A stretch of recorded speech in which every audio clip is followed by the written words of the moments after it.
બસ સમાજે યાદ કર્યા અને હળદળ ગામમાં જે બનાવ બન્યો એ તો દુઃખદ બનાવ છે, પણ બનવા જોગ બની ગયું છે. સમાજને જ્યારે એક સમાજના આગેવાન તરીકે અમારી પણ ફરજ બને કે જે વસ્તુ બની છે ત્યાં સ્થળે જઈને રૂબરૂ અમારા સમાજના આગેવાનો સાથે મુલાકાત કરી અને આગેવાનોએ હાકલ કરી કે ભાઈ તમે પણ અહીંયા આવો.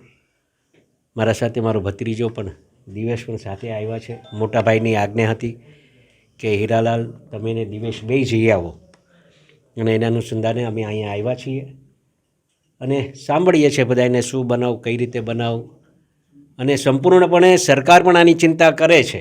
હું આપના માધ્યમથી હું કહેવા આવ્યો છું કે સરકાર આની ચિંતા કરે છે અને એક સરકારના પ્રતિનિધિ તરીકે હું પણ અહીંયા આવ્યો છું અને બનતી કોશિશ જે કાંઈ ન્યાય અપાવવાની વાત હશે એમાં સંપૂર્ણપણે અમે અમારા કુંવરજીભાઈ બાવળિયા હોય, રાજેશભાઈ ચુડાસમા હોય, નીમુબેન હોય, મોટાભાઈ હોય, અમે સંપૂર્ણ બધાને ભેગા કરી અને જેના પર અન્યાય થયો હશે, જેને લાગતું હશે કે મારું ખોટું નામ આવ્યું છે, તો એવા લોકોને છોડાવવા માટેના અમે પૂરતા પ્રયત્ન કરીશું.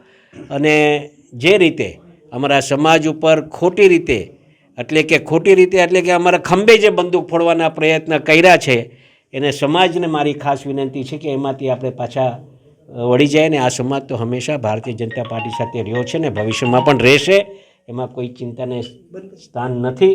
પણ આજે જ્યારે સમાજ ભેગો થયો છે આગેવાનો એક ચર્ચા કરી અને કઈ રીતે પછી સરકારમાં જવું અને કઈ રીતે આપણે સરકારમાં રજૂઆત કરી એ હેતુસર અહીંયા હું આવ્યો છું.